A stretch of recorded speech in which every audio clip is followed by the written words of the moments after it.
Positibo na tinanggap ng Filipino community ang bisita Be My Guest program ng Department of Tourism na layong pagsama-sama ng iba't ibang kultura ng mga Pilipino sa pamamagitan ng turismo. Si Rod Lagusad sa detalye.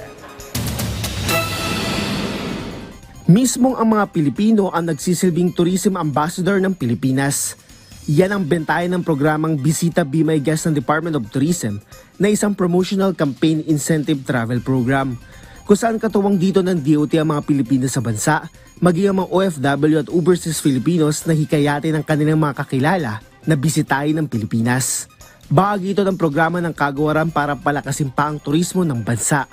Sa datos ng DOT, as of November 29, mula nang ilunsad ito noong December 2022, aabot na sigit 10,700 ang nakiisa at nag-imbita ng kanilang mga kakilala sa bansa.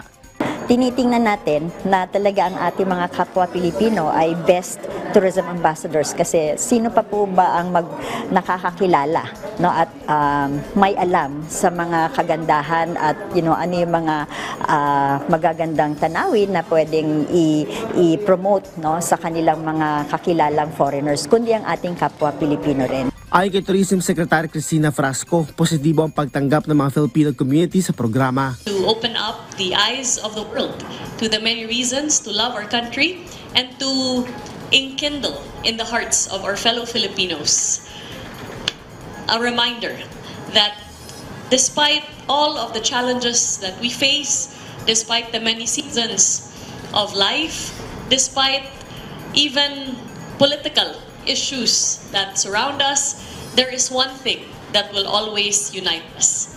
That is our love for the Philippines. Naniniwala naman ng DOT na sa pamamagitan ng turismo ay kaya nitong mapagsama-sama ang iba't ibang mga kultura. Samantala, iginawad ng DOT sa isang balikbayan na nabunol sa second grand raffle draw ang house and lot na mula sa isang pribadong kumpanya na sponsor ng kagawaran sa naturang incentive program. Si Helen Grace Arceo na isang Filipino-American na taon-taon binibisita ang kanyang pamilya dito sa Pilipinas matapos na maging katubang siya sa promosyon ng turismo ng ating bansa. Rod Lagusad para sa Pambansang TV sa Bagong Pilipinas.